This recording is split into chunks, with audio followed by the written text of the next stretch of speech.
C'est la suite du petit déjeuner de l'actu. Ce matin, on va parler assimilation, en finir avec ce tabou français, édition de l'Observatoire. Et pour en parler ce matin, l'essayiste Lydia Guirous est avec nous. Bonjour.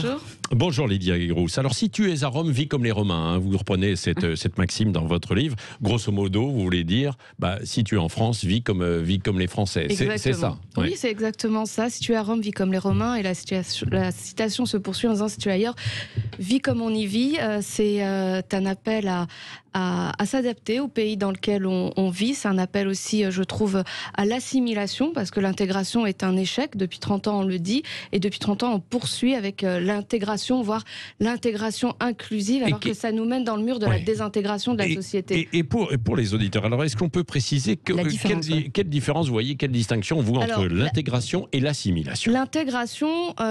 Dans l'intégration, il y a une forme de laisser-faire.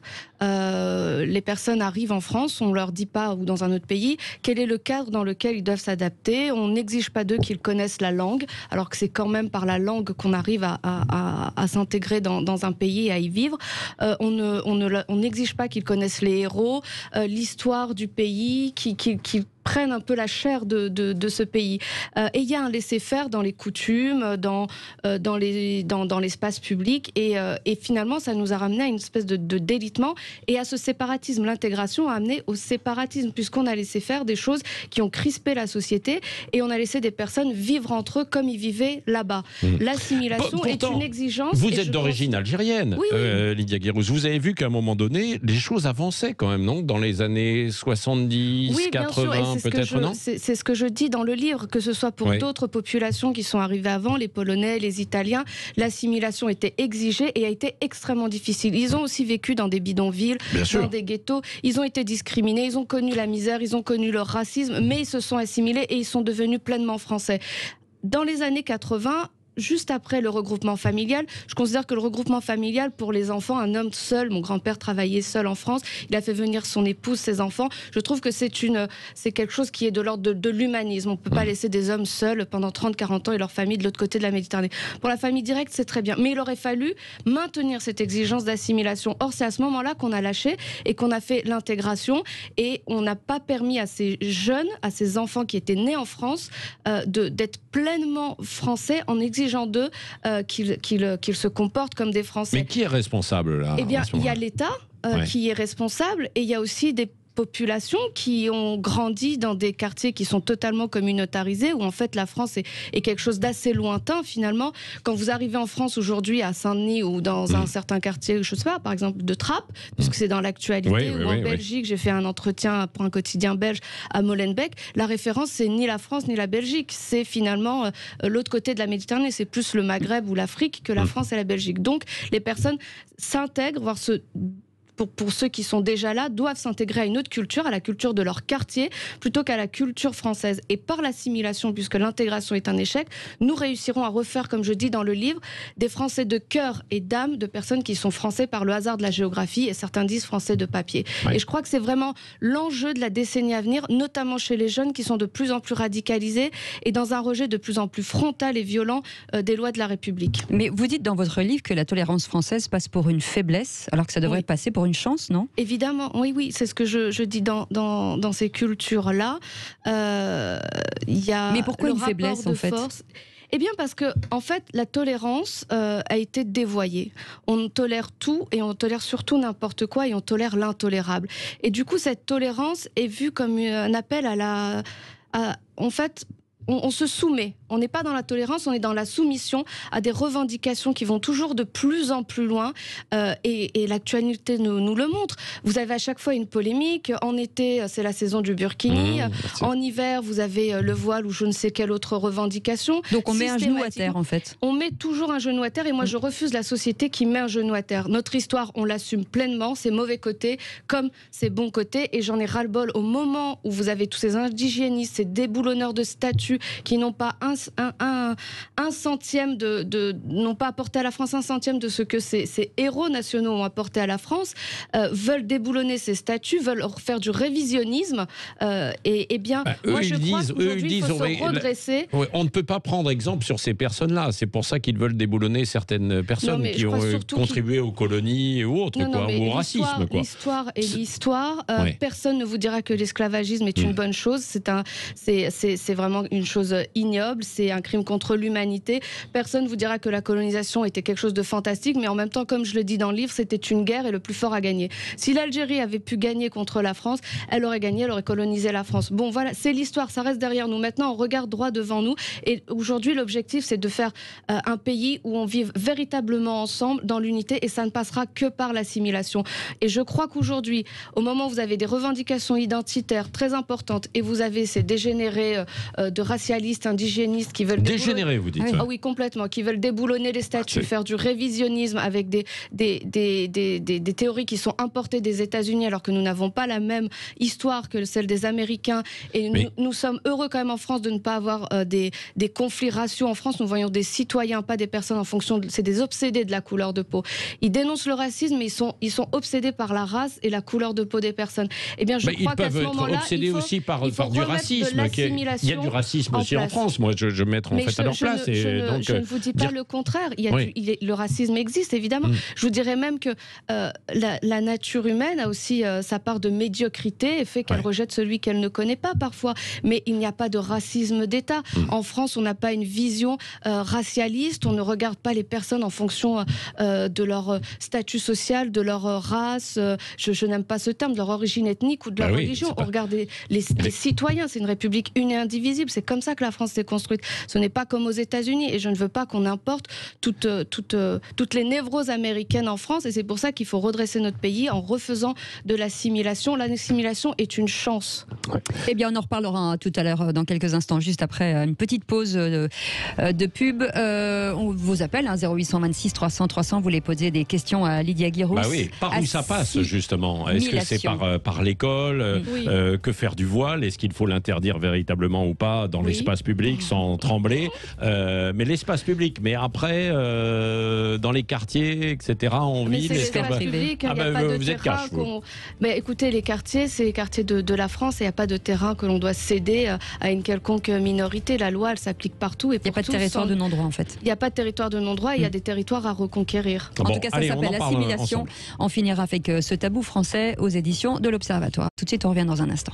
C'est la suite du petit déjeuner de l'actu, les 9h30. Lydia Guirousse est avec nous, essayiste pour ce livre Assimilation. On finira avec ce tabou français aux éditions de l'Observatoire. Pas mal d'appels au standard. 0826 300 300 avec Dominique qui est avec nous ce matin. Bonjour Dominique. Bonjour Dominique. Oui, bonjour. Bonjour. Oui. Assimilation, moi, quand j'entends ce mot, je pense à Jean-Christophe Averti et la machine à broyer de Huburoy qui passe tout le monde à la moulinette. Je pense pas que l'assimilation doive venir du haut. Je pense qu'elle est une liberté qu'on prend quand les moyens sont d'identité qui leur vont et pas quand on est coincé dans des quartiers, coincé dans des lieux où on ne peut pas aller ailleurs, on ne peut pas aller à l'Olympia, on ne peut pas se mêler avec les autres classes sociales, on se sent pauvre, on se sent ringardisé dans un coin et ça, moi je pense que c'est là qu'il faut travailler, donner ouvrir, les moyens. C'est ce que vous dites, hein, Dominique, c'est ça, il faut ouvrir, quoi. Ouvrir, donner des moyens. Moi, je fais des ateliers d'écriture. Entre 81 et 83, il y a des moyens qui ont été donnés à des gens dans un foyer de jeunes travailleurs d'Argenteuil. Tous ces gamins avaient 16 ans, étaient illettrés. En un an de travail uniquement avec des artistes, parce que cette personne qui dirigeait ce foyer, qui s'appelait Annie, qui était une merveille, a ouvert les portes à des artistes parce qu'elle avait les moyens de ça. Tous ces gens savaient lire, écrire, savaient faire une lettre à un employeur, aimer Rimbaud, aimer Shakespeare. Donc c'est possible quand il y a les moyens qui sont donnés à la base. Mais c'est pas avec des directives d'en haut, à mon avis. Voilà, à mon humble avis. Ça passe par le terrain. Restez avec nous, Dominique. Vous nous appelez de 7, hein, c'est ça, je crois. Oui. Alors, il fait beaucoup de vent en ce moment, mais c'est très beau dans le vent. Merci pour cette météo. Restez avec nous, Lydia Guirousse. Ça passe par ce que dit Dominique, par le terrain et par des moyens. Est-ce qu'on manque véritablement de moyens pour réussir à ouvrir et intégrer et assimiler, quoi? Je pense que c'est une vision un peu dépassé. En réalité, ouais. Et je suis vraiment désolée de dire ça parce que quand vous dites dépasser, c'est trop tard. Je pense que non, parce que je pense que Dominique est pleine de bonne volonté, mais en réalité, l'excuse sociale, elle a plus lieu d'être. La question des moyens, ils ont été colossaux dans les quartiers. C'est des milliards et des milliards la politique de la ville, et pourtant la situation ne se redresse pas. Je pense que c'est une volonté de l'individu, mais que l'individu par nature, n'ira pas vers l'assimilation s'il n'y a pas des conditions et une exigence de la part de l'État, que ce soit à l'école. L'école publique est dans un état désastreux en France, et notamment dans ces quartiers-là. Donc vous rejoignez Dominique. Vous rejoignez Dominique qui dit justement il faut des moyens. Qui est liée à l'excuse sociale. Les moyens dans les quartiers, ils ont été mis, mais de manière massive. Vraiment, c'est des milliards et des milliards dans la politique de la ville, sans avoir véritablement de résultats. Il y a eu des études très récentes qui l'ont montré, c'est très décevant. Il faut que l'État revienne à une politique d'assimilation avec une école de l'exigence où on soit dans la rigueur. Moi, je demande à ce qu'on mette en place, par exemple, pour contrecarrer les discours séparatistes des parents qui élèvent leurs enfants dans la haine de la France, dans le refus de la mixité, de la laïcité, de l'égalité homme-femme, et bien qu'à l'école, on mette en place dès la maternelle jusqu'au bac un parcours de citoyenneté républicaine. Ça permettra à chaque étape, en adaptant à chaque étape, d'apprendre à l'élève ce qu'est la France, ce qu'est la République, de lui apprendre à l'aimer en étant de façon incarnée. Et à l'issue de cela, on a une cérémonie, un petit examen à l'occasion du bac qui permet à l'élève de se dire voilà, j'ai fait mon parcours de citoyen et aujourd'hui, au moment où j'ai le bac, donc au moment où je peux voter, j'ai les capacités intellectuelles de voter et je sais ce que c'est. Et on réussira à contrecarrer les discours séparatistes et communautaristes de leur famille. Et l'autre élément, je pense aussi que les élèves qui sont dans ces quartiers élevés dans un environnement radicalisé, la République, elle doit intervenir parce qu'ils sont en danger. Et je pense qu'il faut les extraire au moins la semaine en les mettant dans des internats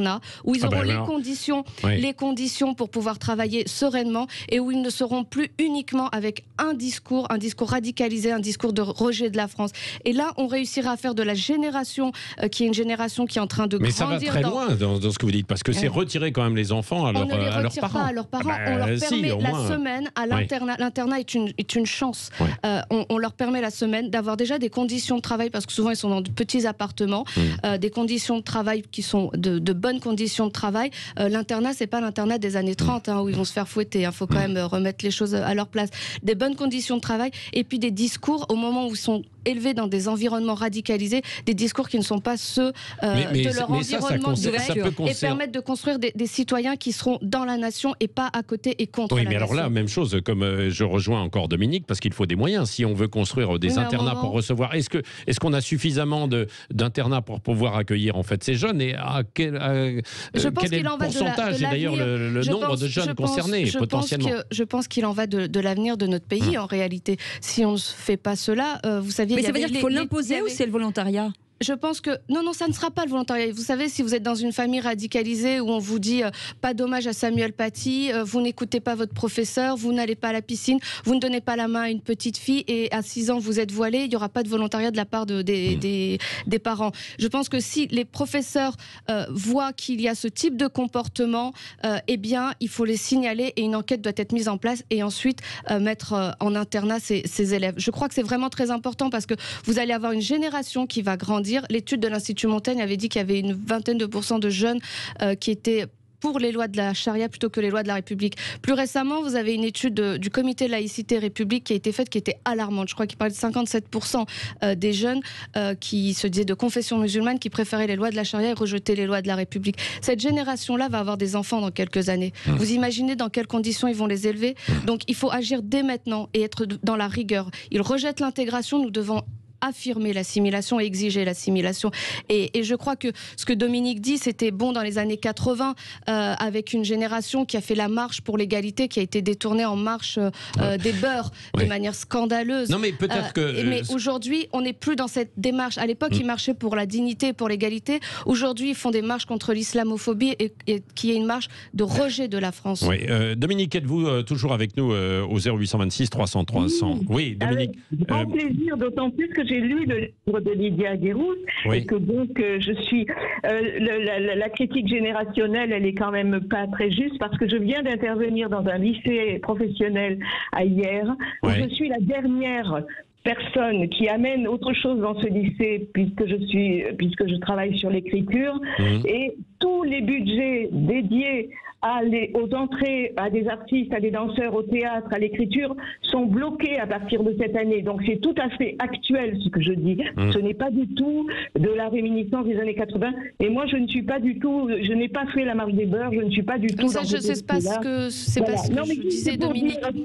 Je veux juste terminer là. Oui, allez-y. Pour dire que ce que vous dites, Lydia, part d'un côté décisionnel très fort, de sachant, et en bas, il n'y a pas, et on ne se demande pas s'il y a du désir. Ce qu'il faut, c'est créer un désir de devenir autre, un désir d'avoir des identités autres, des représentations autres. Tout cela n'est pas mis en place. Il faudrait travailler à mettre en place cela. Et c'est pas les milliards. Je suis désolée. Les milliards accordés, c'était peut-être pour refaire des façades. Mais après 83, il n'y a pas eu de fric donné à des gens de théâtre, à des gens qui a été de plus en plus prévenus. C'est pas... Pardonnez-moi de Lydia Guéroust, restez avec nous quand même, Dominique, si vous voulez réagir une dernière fois. On vous entend pas très bien. Parlez bien dans le téléphone quand même. Lydia Guéroust. Oui, alors moi je pense que l'école ne se fait pas non plus par les intervenants extérieurs. Hein. L'école, c'est les professeurs. On peut apporter des petites choses ici et là, mais l'assimilation, la volonté d'assimilation, l'exigence par la connaissance de la langue, la connaissance de notre histoire, le respect d'un certain mode de vie doit aussi venir du pays. Le pays dans lequel vous arrivez, vous le respectez, vous vous y adaptez. Et ça, c'est pas chacun fait ce qui lui plaît. Ça ne marche pas, ça. Et on le voit bien puisqu'on est dans le mur du communautarisme aujourd'hui. Et c'est pas avec du théâtre, même si j'aime ça, ou de la poésie, j'adore ça, qu'on va faire, que ces jeunes. Non, mais c'est pas que le théâtre, la poésie, c'est la musique, en fait, c'est le rap, c'est la danse, c'est le hip-hop. Quand j'étais lycéenne à Roubaix, génial, les enfants de Roubaix, on leur fait faire du hip-hop et du football. Extraordinaire. Mais non, ça suffit à un moment. Je veux dire, dans les quartiers, on n'est pas juste bon à faire du rap et du football. Non, bien sûr. Faut arrêter. Ou alors on vous emmène une fois au théâtre dans votre scolarité et on pense qu'on va devenir de grands intellectuels. Non, ça passe par une école qui est exigeante, qui est rigoureuse, qui demande aux élèves de faire un travail de fond, qui note et qu'on arrête avec tout ce pédagogisme. Il faut que les enseignants aient le pouvoir de le faire. Exactement. Et moi, je voudrais que les parents entrent un petit peu moins à l'école, qu'on ait un petit peu moins tous les maux de la société qui viennent à l'école, qu'il y ait moins d'interférences et qu'on resanctuarise l'école. Et après, on pourra venir sur la question des mères accompagnatrices voilées pendant le temps scolaire. Moi, je suis vraiment déçue que dans la loi sur le séparatisme, on n'ait pas mis un stop à cette chose-là. Mais je crois que effectivement, c'est à la France d'être dans l'exigence maintenant, alors qu'on a été trop longtemps dans le France bashing. Et quand je vois des artistes comme Camélia Jordana ou des Assa Traoré qui sont sans arrêt à faire des procès outranciers à la France, à dire que la France est raciste, que ça ne va pas, etc.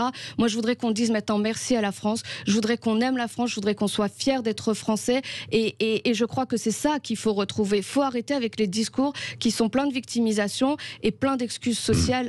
Et c'est l'État qui doit l'imposer. À un moment, il faut que ça vienne de haut. Je suis désolée. Vous parliez d'école et de parents d'élèves. Justement, on a en ligne un ancien président d'une association de parents d'élèves au Kremlin Bicêtre qui est avec nous. C'est Guy qui est avec nous au 0826 300 300.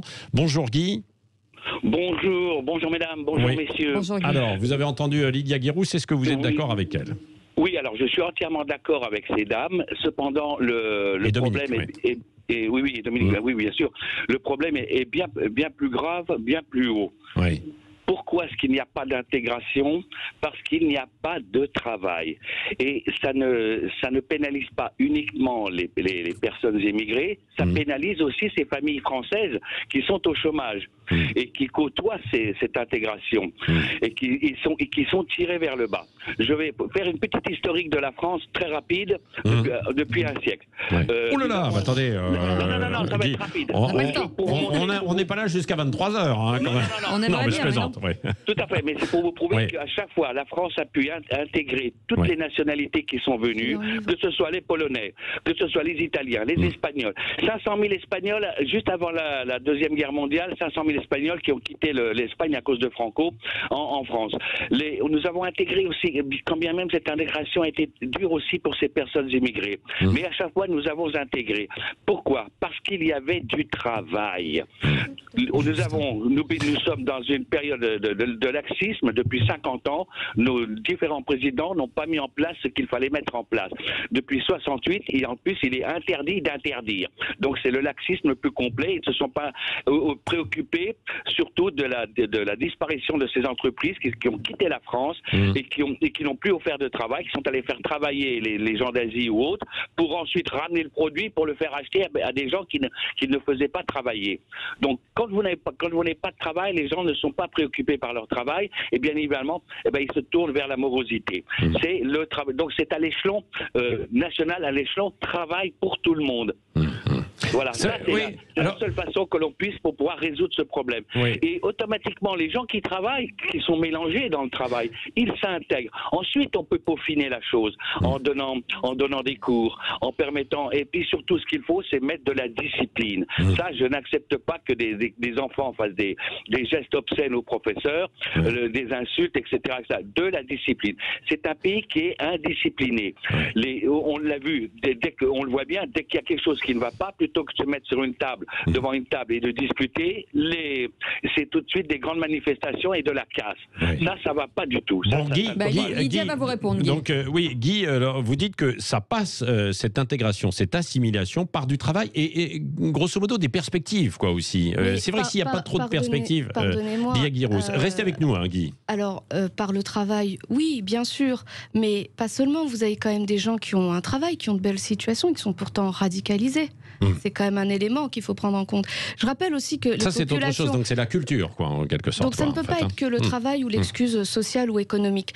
Par ailleurs, les populations italiennes ou polonaises, lorsqu'elles sont arrivées, les Italiens, il y avait un chômage qui était très important. Et ça travaillait à la journée. Ça allait gagner son beefsteak, comme ils disaient, chaque jour. Et c'était une bataille chaque jour pour pouvoir mettre quelque chose dans l'assiette de leurs enfants aux Italiens. Et pourtant, ils se sont assimilés. Et pourtant, il y a eu des massacres. Malgré des rejets, bien sûr, il y a eu des rejets. Oui, comme je dis dans le livre, celui de Aigues-Mortes, où les Marseillais se sont levés contre les Italiens, qui étaient près de 57 000 dans la cité phocéenne, parce qu'ils avaient sifflé l'équipe de foot. Donc voilà, on n'a pas eu cet épisode de violence après le sifflement des supporters algériens contre l'équipe de France. Donc la société a une certaine maturité, la société française.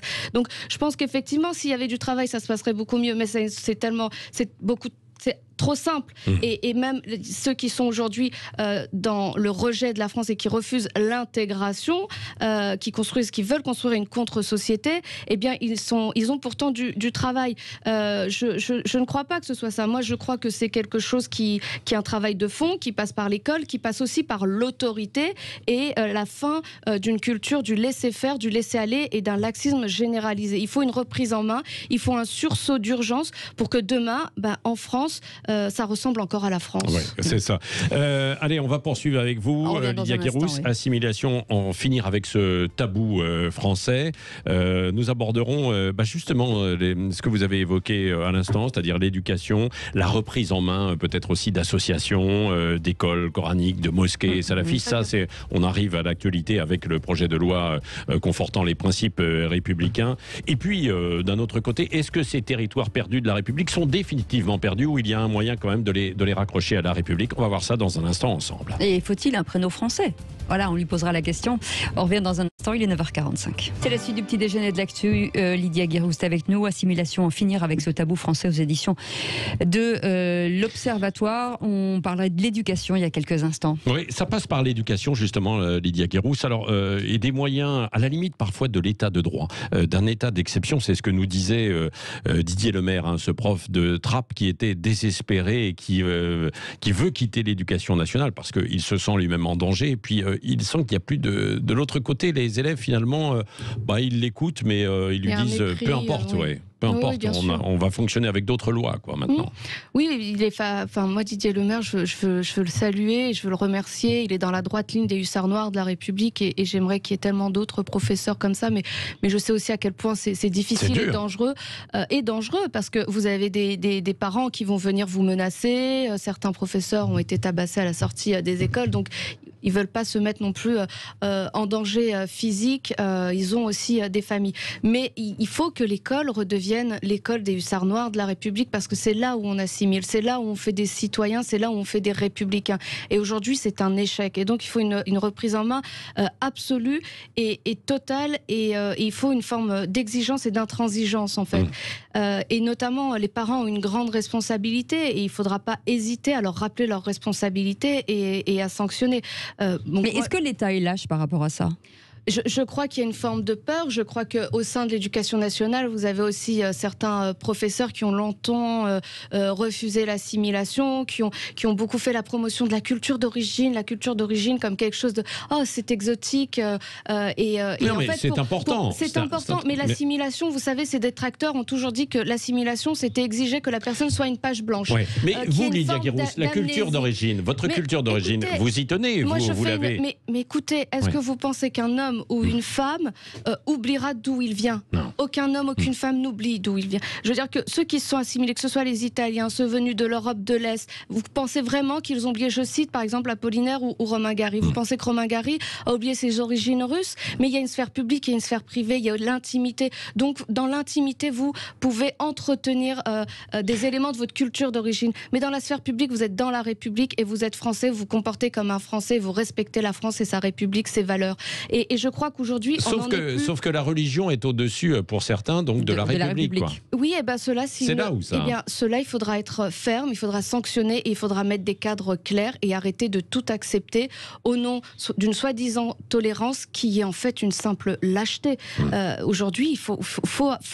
Et c'est pour ça, moi, je dis qu'en fait, la multiplication des voiles, que ce soit chez les femmes d'un certain âge, mais même chez les plus jeunes, et aujourd'hui chez les enfants, il y a 5-10 ans, on ne voyait pas de voile pour les petites filles. Aujourd'hui, vous en voyez. Cette multiplication du voile, c'est le symbole de l'échec de l'intégration et c'est le symbole de l'échec de la lutte contre l'islamisme. Et c'est pour ça qu'on va y arriver, j'en suis sûre, malheureusement, mais on va devoir interdire ce voile dans l'espace public. Oui, parce que ça se multiplie. Ce sera difficile de faire machine arrière, là, aujourd'hui, alors que le voile est porté dans... Il faut de l'autorité et il faut que la République s'impose à nouveau. Elle a reculé pour avoir une paix sociale que nous n'avons jamais eue. Elle doit avancer, elle doit être à l'offensive pour reconquérir ses territoires, pour reconquérir ses esprits. Et ceux qui ne souhaitent pas être en France, ceux qui n'aiment pas la France, il faudra les inviter au départ. À un moment, il faut qu'ils soient cohérents. Oui, mais eux-mêmes n'ont plus de patrie, en fait, pour certains qui sont là depuis plusieurs générations. Ils n'ont plus de patrie, c'est ce que je dis dans le livre. Ils n'ont plus de patrie, mais en même temps, ils gardent des liens très forts avec le pays d'origine et ils fantasment ce pays d'origine. Mais vous savez, ils n'auraient pas la même liberté dans ces pays-là que celle qu'ils ont en France. Et je pense que s'ils avaient les comportements qu'ils ont en France dans leur pays, au bout de quelques temps, ils seraient vite rappelés à l'ordre. Il y a une forme d'autorité qui est plus forte dans quelques pays. Ils craignent, et ils la craignent là-bas parce qu'ils se comportent autrement. Ici, il y a une forme d'impunité, de je n'ai pas peur de la police, je n'ai pas peur des règles, et ça passe on passe pour donc ça ne passe pas que par l'éducation, ça passe en dehors aussi de l'éducation. Il y a l'éducation et il y a l'autorité, et il faut qu'on se réaffirme absolument et qu'on arrête de tergiverser sur nos valeurs, parce que nous sommes portés par une volonté d'émancipation, par une générosité. La République, elle est généreuse. L'assimilation, c'est une générosité, c'est dire à l'autre, viens, je te tends la main, tu vas pas être ma copie, je ne te demande pas de tout effacer de ton histoire, mais tu vas être mon égal. Mais pour ça, il y a des règles à respecter. Quand on parle de laïcité inclusive, est-ce que c'est Voilà, vous avez ma réaction. Voilà. La laïcité inclusive, ça ne veut strictement rien dire. Et de manière générale, quand on ajoute un adjectif derrière la laïcité, c'est qu'on ne veut pas faire de la laïcité. La laïcité inclusive, en fait, c'est quelque chose qui a été poussé par des mouvements communautaristes, par des associations liées à l'islam politique, par l'islamo-gauchisme, pour tout faire sauf de la laïcité, pour faire avancer les revendications de minorités, notamment sur la question du voile. Et en Belgique, vous avez la laïcité inclusive qui a été acceptée, et cela a permis d'accepter le voile pour les enseignantes et le voile dans les établissements. Donc vraiment, vigilance absolue, la laïcité se suffit à elle-même et il n'y a pas besoin de mettre d'adjectifs derrière. Oui, Lydia Guirousse, aujourd'hui vous êtes essayiste, vous en êtes à votre cinquième livre. Avant, vous étiez engagé en politique chez les Républicains. Oui. Vous avez quitté la politique. Pourquoi vous l'avez quitté? Parce qu'on ne peut plus, de l'intérieur d'un parti politique, aujourd'hui mener en fait un combat, oui, ou appeler ça comme vous le voulez, mais développer des idées. Moi, je suis pour qu'on dise les choses sans arrière-pensée électoraliste, sans penser à telle ou telle clientèle électorale, parce que moi, je suis une républicaine et une farouche défenseur de la République et de la laïcité. Et je crois qu'aujourd'hui, il y a une forme d'urgence absolue, et il faut dire les choses telles qu'elles sont, et il faut proposer oui, mais pour agir, les actions, oui, c'est quand on est en politique qu'on peut les mener, quoi. Bah, quand on est écrivain essayiste, on propose des idées, mais on n'émène pas, on n'applique pas. Mais on influence le politique, et je trouve qu'aujourd'hui, il y a des partis politiques. Moi, le parti politique dans lequel je suis, il est dans une... Vous étiez. Oui, dans lequel j'étais, il est comment dire, il n'est pas dans un très très bon état, ouais. Et je crois qu'il est en convalescence. Christian Jacob fait ce qu'il peut, mais je pense qu'on fait avancer les idées. Les intellectuels font avancer beaucoup plus l'opinion publique, font beaucoup plus avancer les idées en étant dans les médias, en étant dans l'écriture. Voltaire disait « j'écris pour agir », et je crois vraiment qu'on influence le politique en écrivant des livres qui sont sans langue de bois, directs, qui traitent la racine du mal, et de cette façon on fait avancer aussi le débat public, et on influence les politiques. Vous savez, quand je suis arrivée en politique, j'avais déjà écrit mon premier livre à l'Aigran, La République aussi. Je dénonçais la montée du communautarisme, c'était en 2014, avant Charlie Hebdo, et je dénonçais le recul de la laïcité. On m'avait fait tous les procès du monde, et dans mon parti politique, c'était pas franchement la ligne qui était défendue, c'est très minoritaire.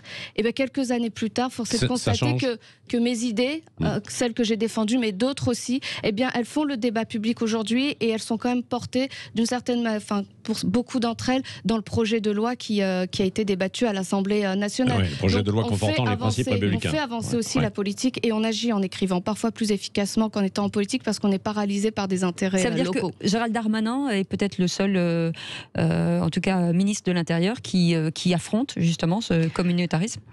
Écoutez, Gérald Darmanin, moi je veux saluer son travail et son courage.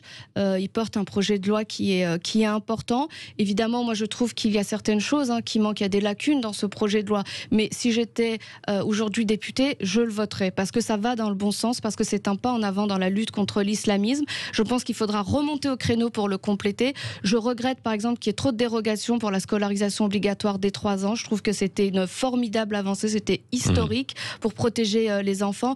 Je regrette évidemment que l'interdiction du voile pour les petites filles n'en fasse pas partie. Je regrette que la sanctuarisation de l'école de la République laïque, avec l'interdiction de ce prosélytisme par le voile de certaines mamans pendant le temps scolaire, ne soit pas interdit, et ne fasse pas partie de ce projet de loi. Mais je pense qu'on arrivera à intégrer ces éléments-là plus tard. C'est un combat de longue haleine, et il faudra faire preuve de détermination. Est-ce qu'il n'y a pas un petit danger quand même, et ce sera peut-être la dernière question, conclusion, d'une stigmatisation d'une population musulmane qui, elle, ne se sent pas du tout dans les mouvements islamistes, quoi. Alors non, il n'y a pas de danger. Que disent vos amis, votre entourage, justement d'origine algérienne, par rapport en fait à ça? Alors on peut être algérien sans être musulman, et on peut être musulman sans être algérien. Bien sûr, mais je comprends votre question. Moi je crois que ceux qui stigmatisent les musulmans sont les islamistes, et ceux que les musulmans doivent combattre, c'est les islamistes. Et la République, elle ne stigmatise personne. Elle est une chance pour tous les Français, musulmans ou pas. Et je crois que vraiment il n'y a pas de problème de stigmatisation quand on combat l'islamisme, et c'est un devoir pour tous de le combattre, et c'est la guerre que nous devons mener aujourd'hui. Merci Lydia Guirousse, donc auteure de ce livre Assimilation, en finir avec ce tabou français. C'est aux éditions de l'Observatoire. Merci d'être venue ce matin sur Sud Radio.